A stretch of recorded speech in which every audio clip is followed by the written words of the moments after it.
On est bien là, non? Ouais, je me lève, je serai plus court comme ça. On est très bien, non? Moi, je voudrais quand même savourer un petit instant, là, le moment qu'on est en train de vivre, parce que j'ai quelques souvenirs, ça fait 1 an, c'est pas si vieux que ça, qui me reviennent en mémoire. À peine avions-nous signé l'accord de la NUPES, 650 mesures, excusez du peu. On s'était mis d'accord, après avoir passé des mois, voire des années à s'engueuler, parfois même à s'insulter, qu'on nous disait déjà, ça tiendra pas votre machin. Bon, ça a tenu les élections législatives. À peine étions-nous arrivés à l'Assemblée nationale, première discussion, intergroupe, pas d'intergroupe, groupe commun, pas de groupe commun, tout ça, qu'on nous disait ça tiendra pas à votre affaire. À peine commencions-nous les vacances d'été, qu'on nous disait avant de partir, oui bah profitez bien parce qu'à la rentrée ça tiendra pas à la NUPES. Et puis l'histoire s'est répétée, et je vois dans cette salle tous les visages de la gauche et de l'écologie, et je voudrais d'abord commencer par dire que ça fait du bien de se retrouver, que ça fait du bien de se voir, et que quand même, après une décennie au moins, à se regarder parfois en chien de faïence, à avoir le bonheur de se retrouver dans des luttes ou dans des combats locaux, le fait de se retrouver là de façon durable, d'être capable de se parler, et tu viens de le faire à l'instant, et de se dire les choses, c'est quand même un acquis précieux, et il faut pas casser ça. Il faut pas casser ça. Mais je vous livre, et ça fait le lien avec le thème de cette table ronde, ne vous inquiétez pas, mais je vous livre une conviction profonde quand même à cette étape de notre histoire collective. C'est que dans 4 ans, on aura collectivement produit le pire ou le meilleur. Je crois qu'il n'y a plus d'entre-deux possible. On n'est pas dans ce type de période-là. Le pire, c'est quoi? Le pire, c'est le scénario qu'on veut écrire à notre place aujourd'hui. Celui de notre division. Celui où on passe plus de temps à se parler sur Twitter par plateau interposé que dans des réunions comme celle-ci.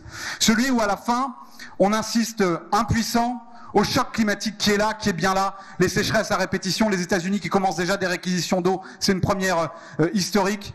Des gens qui vont crever dans les canicules dans les étés à venir, on assiste impuissant à ça. On assiste impuissant, incapable de répondre à une génération qui sait, tu viens de le dire, qui a la certitude absolue qu'elle vivra moins bien que les précédentes, qu'elle vivra dans la précarité, qu'elle aura plus à se battre que les générations précédentes.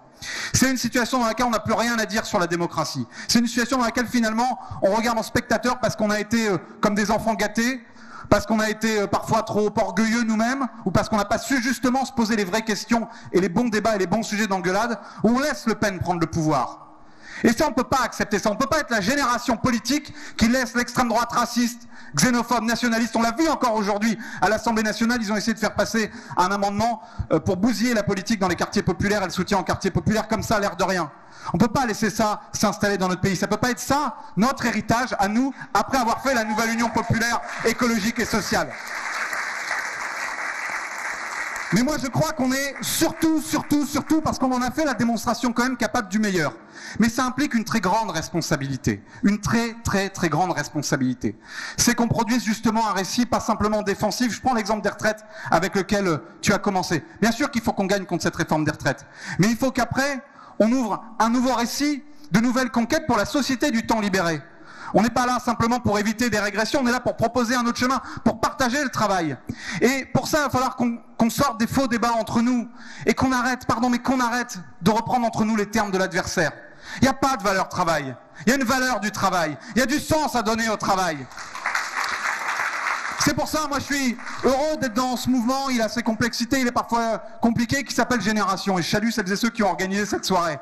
Parce qu'on a posé avec Benoît Hamon la question du revenu universel d'existence, qui est, je pense, une grande question pour repenser le travail, mais aussi notre démocratie et la place des citoyennes et des citoyens dans notre vie collective. On doit poser ces questions-là de cette façon-là. On doit sortir de l'obsession de la croissance. Et c'est difficile. Moi, je suis venu à la politique par le socialisme.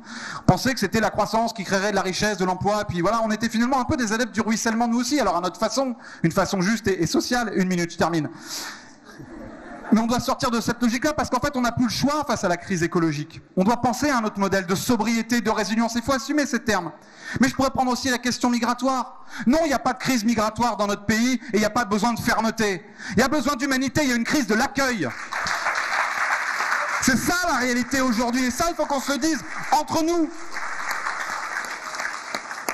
Je pense qu'on est capable de produire ce meilleur-là. Donc je nous le dis, parlons-nous, allons au fond des sujets. Oui, les questions d'incarnation, elles sont légitimes, elles se poseront. Et il faut qu'elles se posent. Et moi, je souhaite qu'on ait 10, 15, 20, 30 personnes qui soient prêtes à aller à la bataille. Parce que de toute façon, à la fin, il faudra composer un gouvernement, gouverner demain.